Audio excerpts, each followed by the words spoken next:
ಇಷ್ಟು ದಿನ ರಾಜ್ಯ ಸರ್ಕಾರದ ಗ್ಯಾರಂಟಿ ಯೋಜನೆಗಳನ್ನು ಪಡ್ಕೊಳ್ತಿದ್ದವರಿಗೆ ಸದ್ಯದಲ್ಲೇ ಶಾಕ್ ಕಾದಿದೆ. ಪಂಚ ಗ್ಯಾರಂಟಿಗಳನ್ನು ಘೋಷಿಸಿ ಅಧಿಕಾರಕ್ಕೆ ಬಂದಿದ್ದ ಕಾಂಗ್ರೆಸ್ ಸರ್ಕಾರ 3 ವರ್ಷಗಳ ಬಳಿಕ ದೊಡ್ಡ ಬದಲಾವಣೆ ಮಾಡಲು ಮುಂದಾಗಿದೆ. ಮನೆಯಾಗ ಸ್ವಸ್ಥರು ಇರ್ತಾರೆ, ಅವರು ಬೇರೆ ಆಗಿರ್ತಾರೆ, ಮತ್ತೆ ಅವ್ರಿಗೆ ಬರಬೇಕಲ್ರಿ. ಅದು ಯಾವುದೇ ಅನುಕೂಲಗಳಿಲ್ಲ, ಬಸ್ ಒಂದು ಬಿಟ್ರೆ. ಇಲ್ಲದೆ ಇರೋರು ಹೆಸರು ಹೇಳ್ಕೊಂಡು ಇರೋರು ತಗೊಂತಾ ಇರ್ತಾರೆ, ಅವ್ರದ್ದು ತಗೊಂತಾರೆ, ಇವ್ರದ್ದು ತಗೊಂತಾರೆ. ನಮ್ಮದು ಗ್ಯಾರಂಟಿ ಸರ್ಕಾರ, ನಮ್ಮದು ನುಡಿದಂತೆ ನಡೆದ ಸರ್ಕಾರ. ಹೆಣ್ಮಕ್ಳಿಗೆ ಫ್ರೀ ಬಸ್ ಕೊಟ್ಟೆ, ಪ್ರತಿ ತಿಂಗಳು 2,000 ಹಾಕಿದ್ವಿ ಅಂತಿದ್ದ ಸಿದ್ದು ಸರ್ಕಾರ ಈಗ ಬಿಗ್ ಶಾಕ್ ಕೊಡುವುದಕ್ಕೆ ಮುಂದಾಗಿದೆ. ರಾಜ್ಯ ಸರ್ಕಾರ ಶೀಘ್ರದಲ್ಲೇ ಗ್ಯಾರಂಟಿ ಯೋಜನೆಗಳನ್ನ ಪರಿಷ್ಕರಣೆ ಮಾಡಲು ತೀರ್ಮಾನ ಮಾಡಿದೆ. 5 ಗ್ಯಾರಂಟಿಗಳ ಪೈಕಿ ಮುಖ್ಯವಾಗಿ ಗೃಹಲಕ್ಷ್ಮಿ ಯೋಜನೆ ಮತ್ತು ಗೃಹಜ್ಯೋತಿ ಯೋಜನೆಗಳ ಚೇಂಜಸ್ಗೆ ಕೈ ಹಾಕಿದೆ. ಅಂದರೆ ಗೃಹಲಕ್ಷ್ಮಿ ಹಾಗೂ ಗೃಹಜ್ಯೋತಿ ಯೋಜನೆಗಳಲ್ಲಿರೋ ಅರ್ಹರು ಅನರ್ಹರನ್ನ ಫಿಲ್ಟರ್ ಮಾಡಲು ಪ್ಲಾನ್ ಮಾಡಿದೆ. ರಾಜ್ಯ ಸರ್ಕಾರ ಗ್ಯಾರಂಟಿ ಯೋಜನೆಯನ್ನ ಫಿಲ್ಟರ್ ಮಾಡುವುದರ ಹಿಂದೆಯೂ ಕಾರಣವಿದೆ. ಮೃತಪಟ್ಟ 2.5 ಲಕ್ಷ ಮಹಿಳೆಯರ ಖಾತೆಗೂ ಗೃಹಲಕ್ಷ್ಮಿ ಹೋಗ್ತಿದೆ. ಒಂದೇ ಮನೆಯಲ್ಲಿ ಇಬ್ಬಿಬ್ಬರಿಗೆ ಗೃಹಲಕ್ಷ್ಮಿ ಹಣ ಪಾವತಿಯಾಗ್ತಿದೆ. ಟ್ಯಾಕ್ಸ್ ಕಟ್ಟಿರೋರಿಗೂ 2,000 ರೂಪಾಯಿ ಜಮಾ ಆಗ್ತಿದೆ. GST ಕಟ್ಟೋರು ಗೃಹಜ್ಯೋತಿ ಲಾಭ ಪಡೀತಿದ್ದಾರೆ. ಇದರಿಂದ 100 ಕೋಟಿ ಹಣ ಮಿಸ್ಯೂಸ್ ಆಗ್ತಿದೆ. ಅರ್ಹರನ್ನ ಉಳಿಸಿ ಅನರ್ಹರನ್ನು ಕಿತ್ತು ಹಾಕಲು ಪರಿಷ್ಕರಣೆ ಮಾಡಬೇಕು ಅಂತ ಪ್ಲಾನ್ ಮಾಡಿದೆ.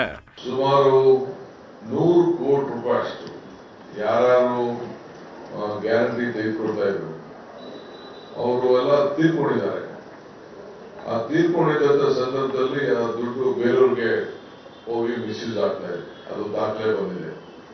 ಎರಡನೇದು, ಆ ಟೈಮಲ್ಲಿ ನಾವು ಚೆಕ್ ಮಾಡೋದು, ಆ ಟೆಲಿಫೋನ್ ನಂಬರ್ಸ್ ಎಲ್ಲ ಯಾರ್ಯಾರೋ ಕೊಟ್ಬಿಟ್ಟಿದ್ದಾರೆ. ಸೊ ನಮಗೆ ಸರಿಯಾದ ಫಲಾನುಭವಿಗಳಿಗೆ ತಲುಪಿದ್ಯಾ, ತಲುಪ್ತಾ ಇಲ್ವಾ ಅನ್ನೋದು ಕೂಡ ನಮಗೆ ಮುಖ್ಯವಾದಂತ ವಿಚಾರ. ಈ ವಿಚಾರದಲ್ಲಿ ನಾವು ಅದನ್ನ ಮತ್ತೆ ಅವರಿಗೆ ನಿಮ್ಮ ದಾಖಲೆಗಳನ್ನ ಸರಿಯಾದ ರೀತಿಯಲ್ಲಿ ಕೊಡಿ ಅಂತ ಕೇಳಲಿಕ್ಕೆ ಈಗಾಗಲೇ ಚರ್ಚೆ ಅನೇಕ ಸಲಹೆಗಳು ಬಂದಿದೆ.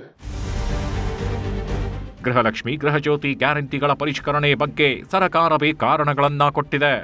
ಆದರೆ ಈ ಕಾರಣಗಳನ್ನ ಪ್ರತಿಪಕ್ಷಗಳು ನಂಬೋದಕ್ಕೆ ರೆಡಿ ಇಲ್ಲ. ಗ್ಯಾರಂಟಿಗಳಿಂದ ಸರ್ಕಾರದ ಬೊಕ್ಕಸ ಖಾಲಿಯಾಗ್ತಿದೆ, ರಾಜ್ಯದ ಸಾಲ ಹೆಚ್ಚಾಗ್ತಿದೆ, ಅದಕ್ಕೆ ಕಳ್ಳನಾಟಕ ಆಡ್ತಿದ್ದಾರೆ ಅನ್ನೋದು ಪ್ರತಿಪಕ್ಷ ನಾಯಕ ಆರ್ ಅಶೋಕ್ ಅವರ ನೇರ ಆರೋಪ. ಅದು ನಾಟಕ ಅಷ್ಟೇ. ಕಳ್ಳನಾಟಕ ಅಂತಾರಲ್ಲ, ನಾಟಕ ಬೇರೆ ಕಳ್ಳನಾಟಕ ಬೇರೆ. ಇವ್ರು ಕಳ್ಳನಾಟಕ ಆಡ್ತಾರೆ. ಅದು ನಿರಂತರ ಪ್ರಕ್ರಿಯೆ. ಅದು ಸ್ವಾತಂತ್ರ್ಯ ಬಂದಾಗಿಂದನೂ ಕೂಡ 75 ವರ್ಷದಲ್ಲಿ ಸತ್ತೋರ್ನೆಲ್ಲ ತೆಗೆಯೋದು ನಿರಂತರ. ಪ್ರತಿ ತಿಂಗಳು ಪ್ರತಿದಿನ ತೆಗಿತಾನೆ ಇರ್ತಾರೆ. ಸರ್ಕಾರ ಪಾಪರಾಗಿ ಸರಿಯಾಗಿ ರೇಷನ್ ಕೊಡೋಕ್ಕೆ ಯೋಗ್ಯತೆ ಇಲ್ಲದೆ, ಗ್ಯಾರಂಟಿಗಳು ಕೊಡೋಕ್ಕೆ ಹಣ ಇಲ್ಲದೆ ಒಂದಲ್ಲ ಒಂದು ಸಬೂಬುಗಳನ್ನು ಹುಡುಕ್ತಾ ಇದ್ದಾರೆ. ಗ್ಯಾರಂಟಿ ಕಡಿಮೆ ಮಾಡಬೇಕು ಅಂತ ಡೈರೆಕ್ಷನ್ಸ್ ಎಲ್ಲ ಅಧಿಕಾರಿಗಳಿಗೂ ಡೈರೆಕ್ಷನ್ ಕೊಟ್ಟಿದ್ದಾರೆ. ರಾಜ್ಯ ಗ್ಯಾರಂಟಿಗಳ ಪರಿಷ್ಕರಣೆಗೆ ಕೈ ಹಾಕಿದ್ದಕ್ಕೆ ಜನ ಕೂಡ ಆಕ್ರೋಶ ವ್ಯಕ್ತಪಡಿಸುತ್ತಿದ್ದಾರೆ. ಅತ್ತೆ ಸೊಸೆಯಂತರೂ ಬೇರೆ ಇರ್ತಾರೆ, ಆಗ ಇಬ್ಬರಿಗೂ ಕೊಡಬೇಕಲ್ವ. ಸರ್ಕಾರದ ನಿರ್ಧಾರ ಸರಿಯಿಲ್ಲ ಅಂತ ಕಿಡಿಕಾರಿದ್ದಾರೆ. ಒಂದು ಮನ್ಯಾಗ ಒಬ್ಬರ ತಗೊಳೋದು ಕರೆಕ್ಟ್ ಅಪ್ಪ. ಸಸ್ತೆರಿಗೆ ಬರಂಗಿಲ್ಲ. ಸರಿ ರೀ, ಅದು ನಮ್ಗೆ ಕರೆಕ್ಟ್ ಕೊಡ್ಬೇಕಲ್ರಿ. ಕರೆಕ್ಟ್ ಕೊಟ್ಟರೆ ಎಲ್ಲ ಸರಿ ರೀ. ಈಗ ಒಮ್ಮೆ ಹಾಕಿದ್ರು, ಒಮ್ಮೆ ಇಲ್ಲ 2 ತಿಂಗಳು ಬಿಟ್ಟು 3 ತಿಂಗಳು ಬಿಟ್ಟು ಒಟ್ಟು ಕೊಟ್ಟು ಕೈ ಸರಿಸಿ ಬಿಡ್ತಾರೆ. ಮತ್ತು ನಾವು ಬಡವ್ರು ಏನು ಮಾಡೋದ್ರಿ?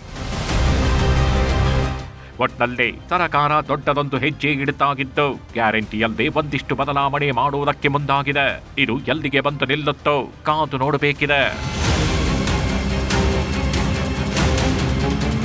Bureau report, news 18.